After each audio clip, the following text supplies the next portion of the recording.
Muito obrigado pelo convite. Bom dia a todos. Agradeço à comissão organizadora e também à sociedade por nos dar a oportunidade de falar sobre o que o médico generalista precisa saber sobre a medicina física e reabilitação. Eu sou médico fisiatra já há algum tempo, já há mais de 20 anos. Fiz minha formação na fisiatria. Na faculdade eu escolhi fazer fisiatria. Infelizmente não são todas as faculdades que têm na graduação ou na residência especialidade, mas sabemos que a especialidade atualmente tem se tornado cada vez mais solicitada. Isso tem um motivo, né? Onde é que eu passo aqui? Obrigado. Isso tem, não tem nenhum conflito de interesse aqui, os meus... Mas a especialidade médica da fisiatria, ela, nos anos 50, começou a ser mais desenvolvida. Ela se iniciou, na verdade, nos anos 50, todos sabem dessa história, ao final da Segunda Grande Guerra, muitos pacientes mutilados, retornando à vida da sociedade, só que com algumas incapacidades importantes, amputados, lesados medulares. Então, um grupo de médicos se uniu para estudar as características clínicas e as possibilidades de reintegração desses pacientes na sociedade. E daí se começou a desenvolver uma especialidade médica. A especialidade, então, fisiatria ou medicina física e reabilitação, que são os dois nomes que vocês podem encontrar, nós hoje em dia gostamos muito do termo fisiatria. Por quê? Porque físio se remete à função. E vocês vão ver durante a palestra que a funcionalidade é algo muito importante na nossa avaliação e na nossa condução também do tratamento. Então, o médico fisiatra, ele avalia, diagnostica e trata pacientes que têm distúrbios incapacitantes. Esses distúrbios, eles podem ser transitórios ou eles podem ser permanentes. A gama de atuação é ampla. Vocês vão ver que nós atuamos com patologias menos complexas e patologias mais complexas. E hoje em dia se fala muito da atuação do médico fisiatra ou de todas as especialidades que estão linkadas às condições de saúde, porque nós temos a questão da funcionalidade muito importante. Com o envelhecimento da população, com o melhor diagnóstico das patologias que são potencialmente incapacitantes, ou que podem levar a um evento que leve a uma incapacidade. Então, um não controle da hipertensão arterial pode levar ao acidente vascular cerebral, que vai levar a uma incapacidade. E aí nós vamos ter que ter vários profissionais atuando com esse paciente. Lembrar também que a especialidade atua não só no tratamento, mas também na prevenção, né, atuando em medidas preventivas para que as incapacidades sejam diminuídas. Também existe... para voltar, como eu faço aqui? Tem como?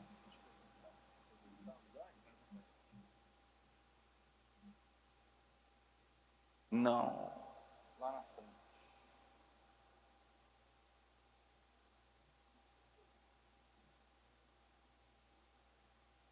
Não. Lá no comecinho. Aí está acabando. Aí eu vou. Tá bom, obrigado. Também atuamos na realização de recursos diagnósticos, avaliação e de recursos também terapêuticos, né? O fisiatra também atua em diferentes níveis de atuação. Então, nós temos fisiatras que podem atuar na fase aguda, nas internações hospitalares, no centro de reabilitação. Então, a área de atuação pode ser ampla, porque quanto antes nós diagnosticarmos e avançarmos no tratamento desse paciente com incapacidade, melhor será o seu prognóstico. E também, obviamente, na prevenção das dificuldades funcionais e na melhora da qualidade de vida. Bom, nós sabemos que a OMS, pela OMS, existe uma tendência global a pensar em saúde e envelhecimento, e aí a prevenção e o tratamento das patologias entra muito, e o fisiatra entra bastante nessa área. Existe hoje uma tendência à expansão dos serviços de reabilitação nas diferentes áreas, quer sejam hospitalares, quer sejam ambulatoriais, quer sejam centros de reabilitação, e também uma área de atuação para o médico fisiatra. Isso faz com que se pensa em recursos humanos e financeiros, então nós temos um número de fisiatras ainda muito pequeno para a necessidade da população, acredito, que atualmente e no futuro. Então nós sempre somos influenciadores, ou pelo menos tentamos ser nos colegas para que conheçam pelo menos a especialidade e tenham essa possibilidade de escolha, né? Como eu falei, abordagem de amputação, que é o que eu vou falar daqui para frente, e sabidamente o fisiatra tem interface com muitos especialistas. Então, por quê? Porque existem diagnósticos, o paciente vai ter um diagnóstico, vai ter uma patologia, e dessa patologia pode-se ter uma incapacidade. Então, com a ortopedia, com as patologias ortopédicas, com reumatologia, com a neurologia, entre outras, que são, talvez essas sejam as principais, né, que nós vamos ter a parceria ou o encaminhamento dos pacientes para o tratamento de reabilitação. Exemplos de atuação do fisiatra. Por exemplo, patologias neuroortopédicas, que geralmente são patologias mais complexas. Então, elas afetam o sistema nervoso central, também podem afetar o sistema musculoesquelético, e elas demandam uma equipe de reabilitação para tratar o paciente. Então, o fisiatra faz o diagnóstico da patologia, da incapacidade, e tria e programa o tratamento de reabilitação do paciente, né? Quanto antes essa abordagem acontecer, quanto antes o fisiatra for chamado, melhor é a condução do tratamento do paciente, porque, inclusive, se evitam complicações que podem alterar o prognóstico, e deve existir, por parte do médico fisiatra, conhecimento dos aspectos clínicos e de reabilitação dessas patologias. Vou dar alguns exemplos aqui que vai ficar mais fácil. Então, patologias como paralisia cerebral, mielomeningocele, más formações congênitas, doenças neuromusculares, todas essas mais comuns na população infantil. Então, normalmente, elas são congênitas. Algumas outras patologias que são adquiridas, como lesões encefálicas, que podem ser na criança ou no adulto, lesões medulares, amputações, sequelas de poliomielite, sequelas de hemofilia. Então, aqui já mais no público adulto e mais adquiridas. Então, essas patologias são do nosso dia a dia. Nós temos bastante atuação junto a esses pacientes, porque eles terão complicações clínicas e situações que demandam um processo de reabilitação para que ele possa ter uma qualidade de vida melhor. E é claro que nós sabemos, né, todos sabem que a fisiatria, ela raramente trabalha sozinha. Ela trabalha como equipe multiprofissional, uma equipe robusta, né, que vai de diferentes terapeutas, até técnicos que fazem órteses e próteses, até assistente social, todas as áreas da terapia, não vou citar todas aqui porque são amplas, mas são muitas. Mas é importante que nós tenhamos, pelo menos, se nem todo local tem, mas tenhamos o conhecimento de para onde encaminhar. Outras patologias, que elas normalmente podem ser transitórias, como patologias ortopédicas, patologias que afetam o sistema osteomioarticular, por exemplo. Então, patologias articulares, como ombro, quadril e joelho, onde tratamos a dor, tratamos o retorno da amplitude do movimento, tratamos o retorno da funcionalidade, que podem ser traumáticas ou não traumáticas, como um exemplo a sobrecarga. Patologias reumatológicas, temos uma parceria com os reumatologistas para dar apoio no tratamento de reabilitação. Na atuação da dor crônica, entre elas, só para dar um exemplo, a fibromialgia, mas as patologias de coluna. Hoje em dia, muitos serviços têm nos seus grupos de coluna o médico fisiatra ou como porta de entrada ou como membro da equipe, justamente porque ele tem essa abordagem funcional e ele pode orientar um paciente se vai orientar o tratamento para tentar evitar um procedimento cirúrgico mais traumático ou, sim, conduzir esse tratamento pré e pós-cirúrgico. Então, hoje em dia é muito comum, e na boa prática dos serviços de cirurgia de coluna, por exemplo, ter um fisiatra em sua equipe, porque o fisiatra atua também na área da dor crônica. Na prática, né, como é que um fisiatra conduz o seu tratamento? Como é que ele atua? Como é que ele faz a sua consulta?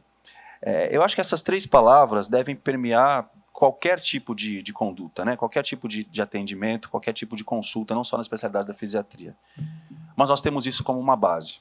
O acolhimento, no que diz respeito ao conhecimento dos aspectos do paciente, isso é muito importante, né? E um paciente que normalmente está numa situação de incapacidade, uma situação vulnerável, uma situação onde ele tem uma deficiência ou adquiriu uma deficiência que é inesperada. Por exemplo, um paciente que tem um acidente vascular cerebral, ou tem uma lesão medular, ou uma criança que nasce com uma paralisia cerebral, uma situação que é inesperada, que ninguém gostaria que acontecesse. Então, nós temos que ter um conhecimento do histórico do paciente para poder triar junto com ele esse novo caminho. O diagnóstico, obviamente, né, temos que fazer o diagnóstico correto da patologia e colocá-lo numa linha de cuidado. Aqui eu cito, por quê? Porque é muito comum, durante algum tempo existia esse estigma de tem essa dor, uma dor lombar, passa no médico, prescreve a fisioterapia e vai fazer a fisioterapia a vida inteira.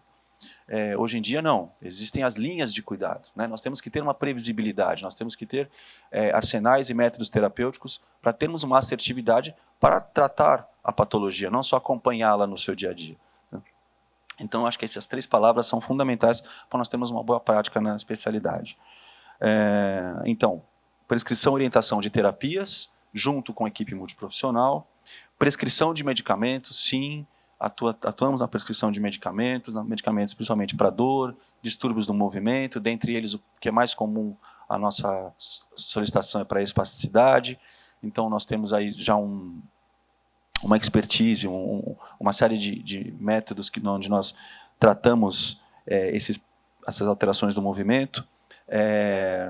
Além disso, realizamos procedimentos que podem auxiliar dentro da linha de cuidado no tratamento dessas alterações, como na dor, inativações de ponto gatilho, infiltrações guiadas, paraespasticidade, quando falha no tratamento medicamentoso, realização de bloqueios neuroquímicos com toxina botulínica, com fenol. Então, nós temos, dentro da nossa formação, o fisiatra tem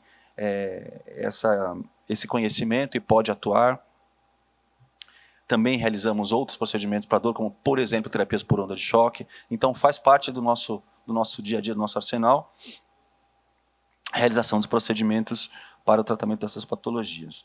Além disso, também no auxílio do diagnóstico com exames como eletroneuromiografia, monitorização intraoperatória, que hoje em dia também é muito comum, né? É meio que um gold standard em cirurgias de coluna.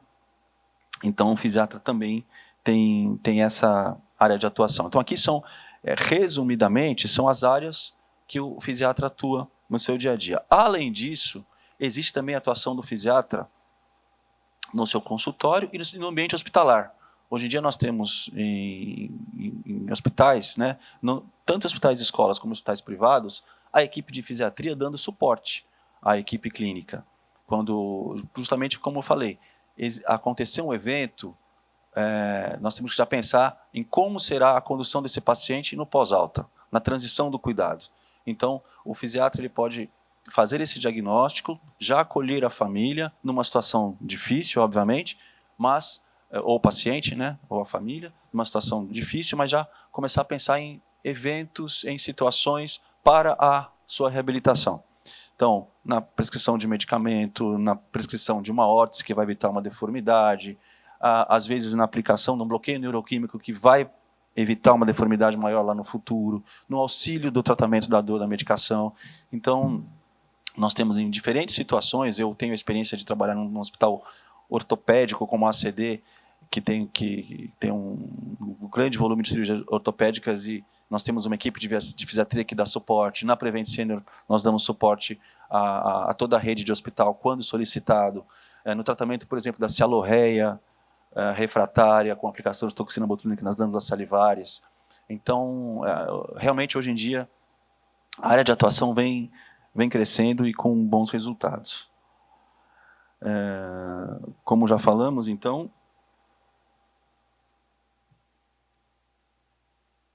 do acolhimento diagnóstico, falei que trabalhamos com uma equipe robusta de reabilitação e hoje, como também citado, é muito importante frisar, a nossa atuação ela é baseada também em protocolos, né, em protocolos de reabilitação, em protocolos com previsibilidade, baseado no diagnóstico bem realizado. E também atuamos com classificações que nos dão noção do resultado do tratamento, tanto para nós, quanto para a equipe, quanto para o paciente. Hoje em dia, nós trabalhamos muito com a CIF, né, que é a classificação internacional de funcionalidade. Os protocolos do centro de reabilitação têm sido feitos, onde ele fala sobre indivíduo, função e ambiente. É um conceito interessante e que nos dá muitos dados para conduzirmos o nosso tratamento. E é interessante porque existe a atuação do médico, do terapeuta, do profissional que vai atuar com o paciente e do próprio paciente, para chegarmos aí no resultado, né? Então, uma gama terapêutica grande, como eu já falei, e sempre frisar que a atuação da fisiatria, como a atuação da medicina como um todo, ela vislumbra os aspectos físicos, cognitivos, educacionais, profissionais e espirituais, ou seja, é um tratamento global, né? Porque a nossa intenção é restabelecer a função do indivíduo de acordo com o potencial residual que ele tem, com a sua incapacidade, e recolocá-lo na sociedade. Então, isso demanda tempo, isso demanda conhecimento clínico, conhecimento dos aspectos de reabilitação, e por isso nós temos sempre tentado divulgar a especialidade, divulgar nas faculdades, para que mais fisiatras se formem, porque realmente é uma profissão que nós acreditamos, como lá fora já é, né? Deixa eu ver, a residência de fisiatria nos Estados Unidos é hiper concorrida, aqui nós ainda temos poucas vagas, nós estamos na tentativa de aumentar aí as vagas de fisiatria nos serviços, porque sim, é uma especialidade que tem muito a ajudar uma população que está envelhecendo, que está mais exposta a riscos e que tem, sim, o merecimento de ter uma melhor qualidade de vida, e nós podemos colaborar muito com isso. E agradeço muito a oportunidade novamente.